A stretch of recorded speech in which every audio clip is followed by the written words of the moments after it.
今夜之前的陈昭岳，与今日之后的陈昭岳是不同的。水秀公的意思，姑听明白了。说到底，还是姑做错了事，用错了人。大王，今夜之前，陈昭岳是深受大王信用的内都监视，收买笼络禁军将佐，在外人看来，那不是陈家自家私下的行径，是大王的手艺，是大王越过执掌兵权帅印的统军使，派陈昭岳以财货去笼络军中将佐，是大王以诡域隐私的手段侵夺将帅之权。陈昭岳是大王亲拣信用之人，他与胡令公勾连，胡令公只能是认为也是大王的授意。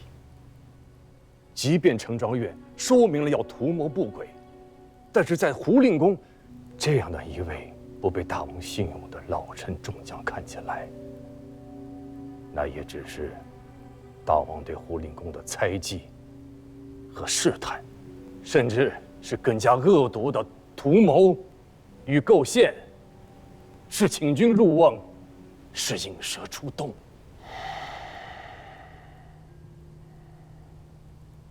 君臣相议若此，姑之过也。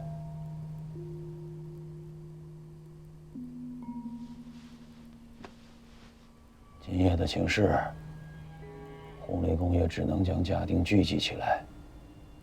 就算顾不了大局，总守得家宅清宁，不受贼人的滋扰冒犯。姑这些年亲近性命，疏远老臣，与胡令公之间生了嫌隙，这才令程昭岳这等贼子有了可乘之机。水秀公，姑知道该怎么做了。大王有教。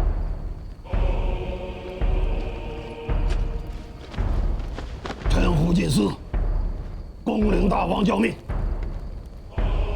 决尔功臣，兴略两朝，辅弼圣主，招讨宵禁。本宫有妙想之诺，元帅有事主之诚。内衙马步军上统军使胡敬思9份王室荣膺两朝，可大司马权。内外诸军事，京畿州县，军中将佐，西应提调，营中诸务，孤不欲也。大司马，臣胡进思，谨奉大王教命。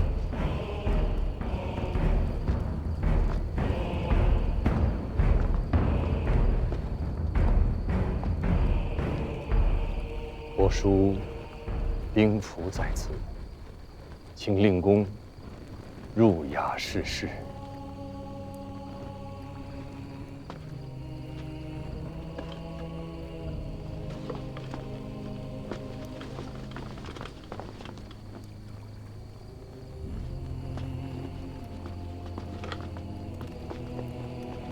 给老夫备马。父亲年纪高迈，还是乘车安全。你们见过骑不得马的大司马吗？备马！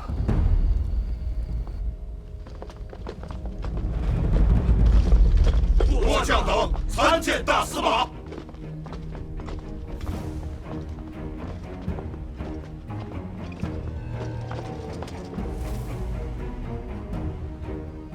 老夫受大王教命，提调内外军马，整治京畿防务，自即刻起，锁闭罗城各门，官民人等不得出入。没有老夫的军令，便是手持大王教命。眼先与我拿了再说。诺，谨遵大司马号令。今夜王都不静，有贼人图谋不轨。自此刻起，全城宵禁，内衙各都要派出人手上街巡查。但凡有人上街，不管是官是民，先与我拿了再说。待到天明再行甄别。若是有人胆敢抗拒，就地扑杀，不待后命。怒！谨遵大司马号令。诸将务必仔细办差，忠亲王室。怠慢轻忽者，斩！末将等谨遵大司马号令。少不前，末将在。你出城去，与九郎君联络，问问他那里事情办得如何了。若是军中有人胆敢不听九郎君的号令，你不必回复，拿着老夫令箭，直接斩了。诺，末将领命。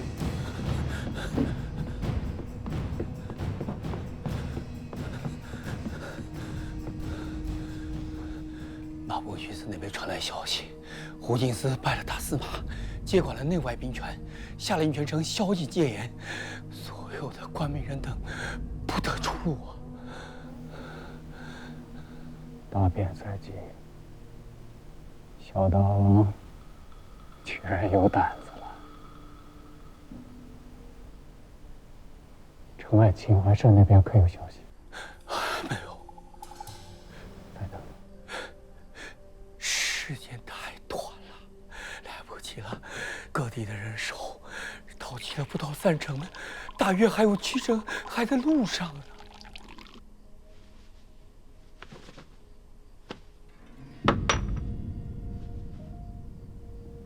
李元清那边有500黑云长剑都老卒，若真动起手来，王都这些没有见过血的少爷兵，未必能拦得住他。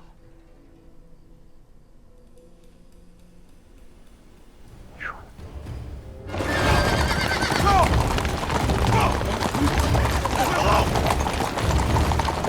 奉萧山营大帅，九郎军军令，所义务戒严，市民人等不得出入行走，违者立斩。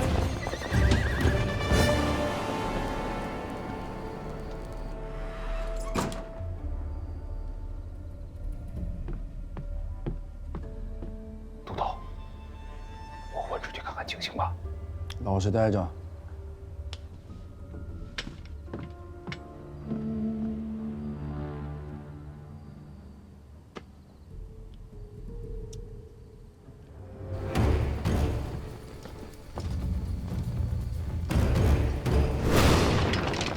知府，这是哪个营头的兵？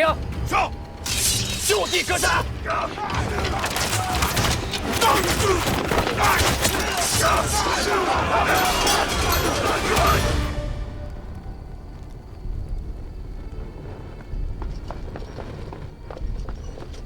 大帅，内外皆已就位，不曾有异动。本帅不爱杀人。学问，在。你去求见江宁秦淮社大东主李元清，就跟他说，当年周中欠债的故人相邀，请他一步出来说话。欠债的故人，你家郎君真的是如此说的？东主明鉴，一字不差。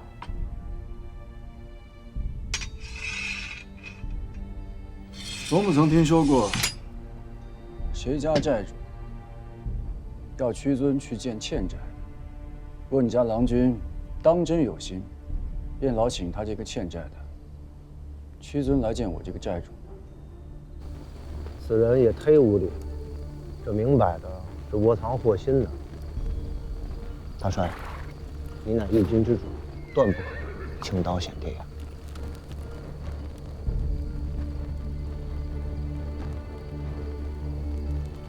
他身边有多少人？只有一个身材健壮的汉子，当年郎君在船上也曾见过他。安元说的也有理，啊，那我自家也去见他。大帅，大帅，大帅，大帅，万万不可呀！大帅，大帅，不可啊，大帅。这儿的兵权交给你，天亮之后，若我还没有出来，即刻进剿。若到时候我死了，便替我报仇；若我还活着，便先杀了我。我钱弘处断然不做质子。大帅。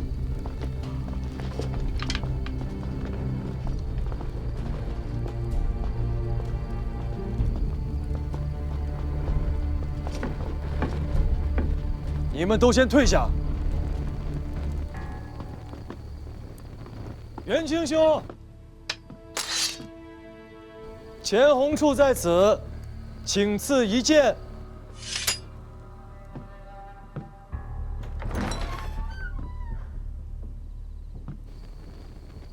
你在此候着，用不了多少时辰。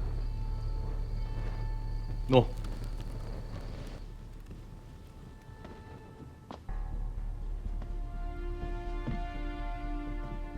你也出去候着吧。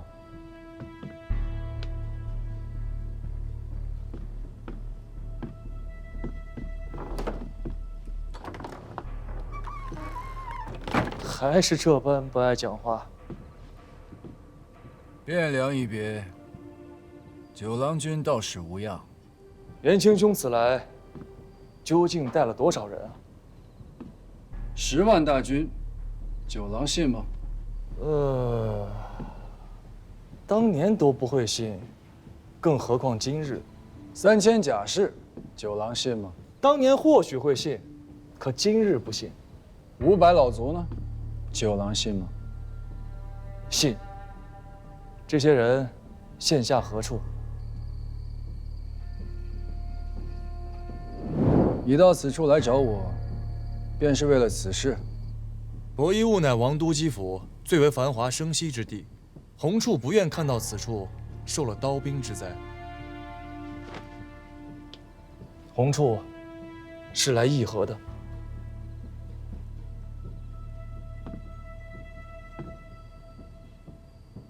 议和？为你我？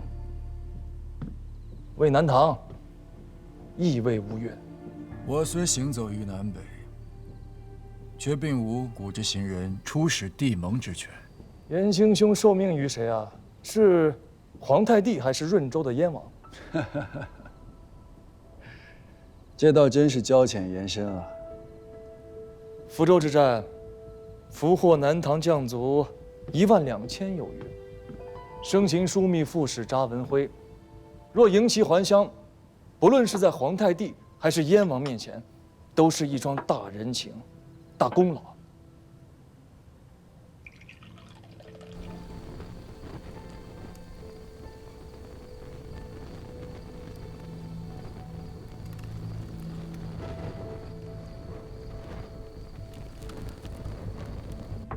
贵国列祖皇帝时，你我两国和睦，近10年来不曾有大战。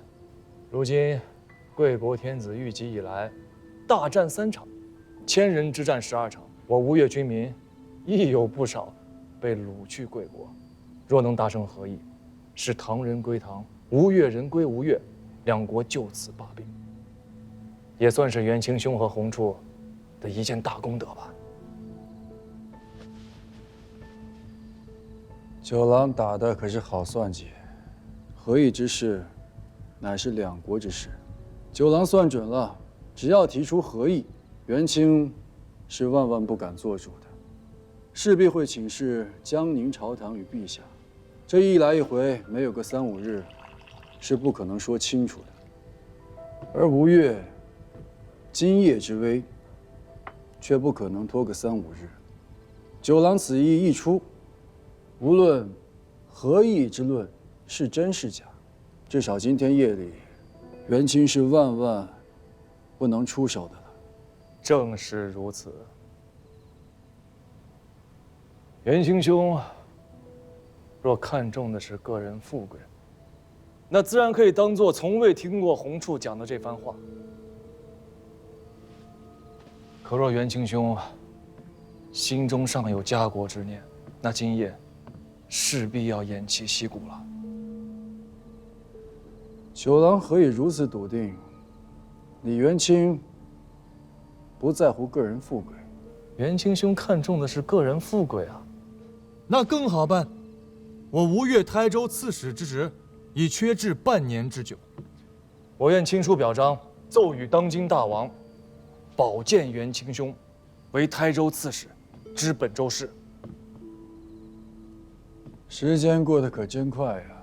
昔年周中顽童，如今已成国家柱石之臣，吴越前世，国祚不绝。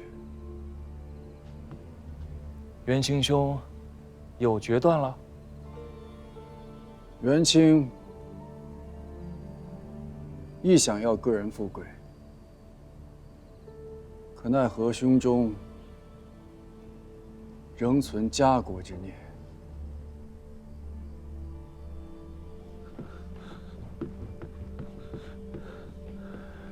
东周，应时正啊，城外、境外东周那边还没有动静。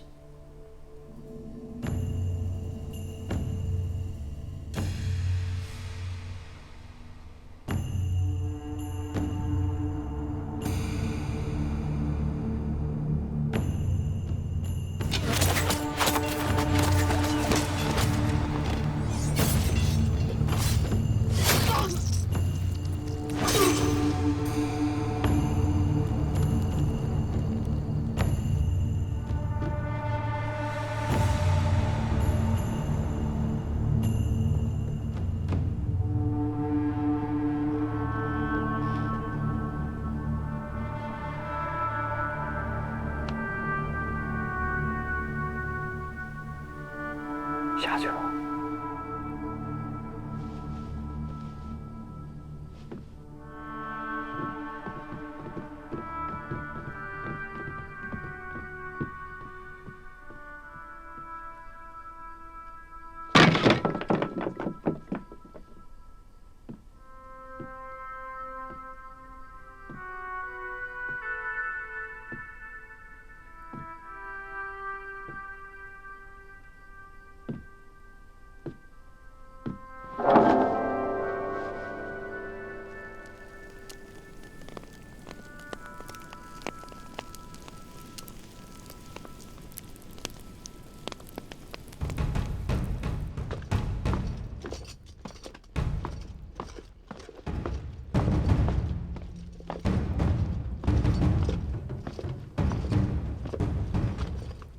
臣胡祭司觐见大王。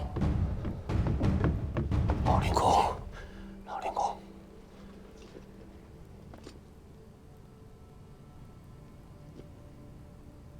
顾错了，让老令公受委屈了。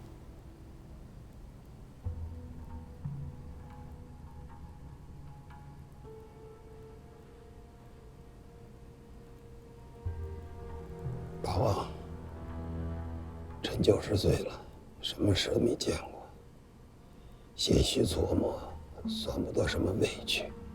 臣唯愿大王能亲贤臣，远小人，计两代先王之志。臣即可便是死了，也能安心追随两代大王于地下了。老令公是我吴越的大司马，战败不明，剑履上殿，孤还指望着令公为国，青天保家，开疆拓土呢。